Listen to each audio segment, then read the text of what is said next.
Hello?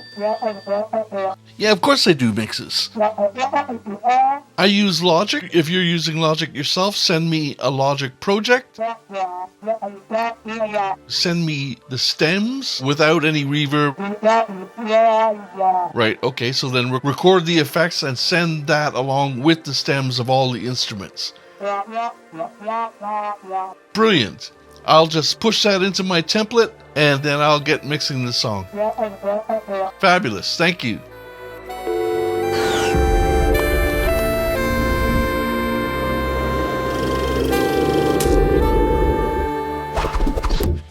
Hey guys, how's it going? Over the past little while, I've been seeing quite a few creators say not to use templates in your mixing and in your creating of music. I think that actually what they mean is not to use a preset template, meaning something that has all of your compression and your EQs set beforehand. I always use a template, and my template has grown exponentially since the last time I showed you guys. I want to quickly go through how my template has grown, what I'm doing with it, how you can make your own templates as well.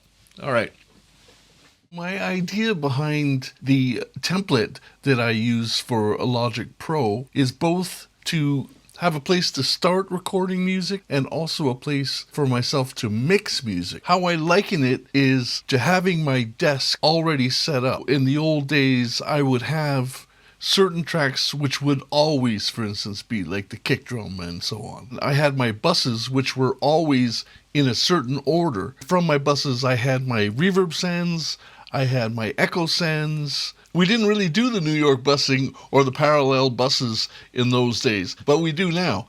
So I have those set up in my template as well. Another thing I do in Logic, which is sort of old school, is I use VCAs for the volumes of groups rather than actually using groups. I like to have instruments, buses, master section, VCAs. That way, with my UF1 or my UF8, I can go straight down to my VCAs just by moving the channel switcher. I limit my VCAs to 8. That's only because I like to be able to see all 8 of them at the same time on the UF8.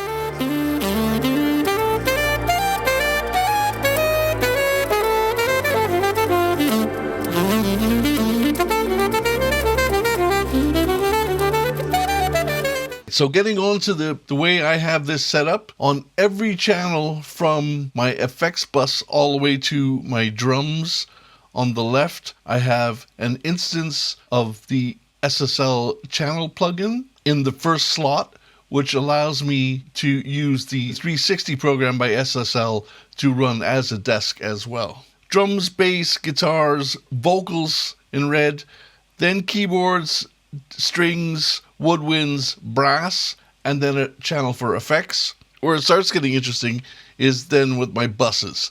So I have a drum bus and a drum parallel, which I run side by side. Then I have percussion, loop bus, guitar bus, a Vox bus, a backup Vox bus, a piano bus, a keyboard bus, a string bus, a brass bus, and effects bus. So these are all my buses. So whatever happens here in terms of the instruments that I'm using, send them to their particular bus.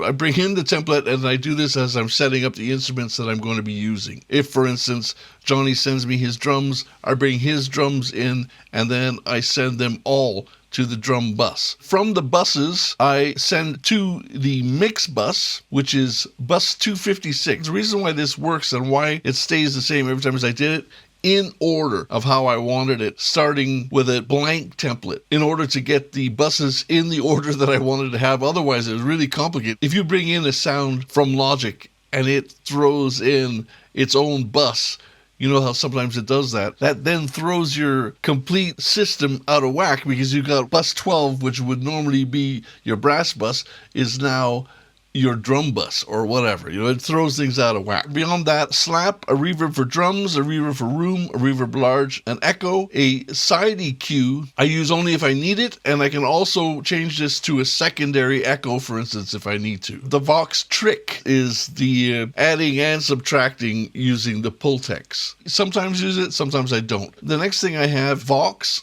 aux, high aux, a mid aux, a low aux, and a drum and bass aux.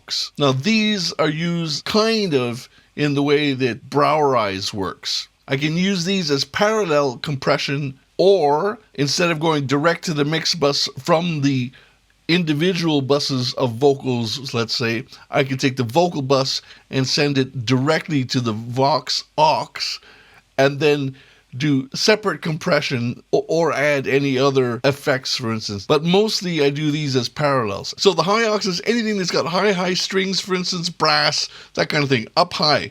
Then the mids, the more of the strings. The low aux I use as a parallel for the basses and the low pads, for instance, that sort of thing. The drum and bass aux I use just to glue them slightly, feel more cohesive together. I send everything then to what I call my mix bus. My mix bus is bus 256, which is the very last bus. So I use it this way to always have it at the end before my stereo bus. What I call my mix bus then goes to the stereo out. I have put programs on my stereo out, which are the programs that I use as mastering. Because in general, I don't send my stuff to be mastered. I master it myself because I just can't afford it, basically. And after that, I have my actual master volume here, which is a VCA, and then I have drums, bass, guitar, Vox, backup Vox, piano, strings, and brass as my VCAs. Just rename them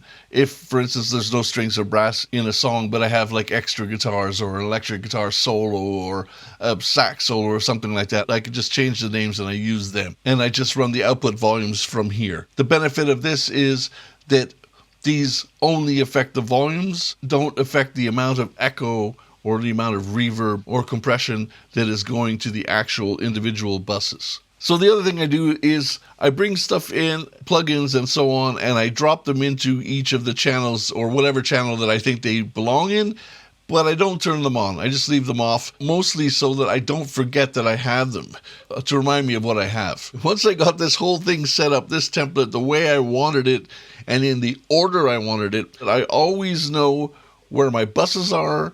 I always have my reverbs, my slaps, my echoes, always in the same place. Even if I don't use them, they're always in the same place.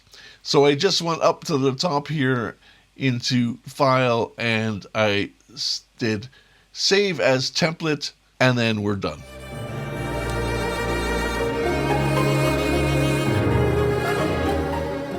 I hope that gives you an idea of how you can set up a template for yourself running in Logic, so you can always remember things like, for instance, the colors of your instruments. You can always remember where the drum parallel is. You can always remember where the reverbs are or the echo. Set up a template that serves you in whatever colors you want or anything else. All of these things are changeable and savable. And save what it is that helps you remember how you're going to bring your instruments in and also how you're going to send your mix out.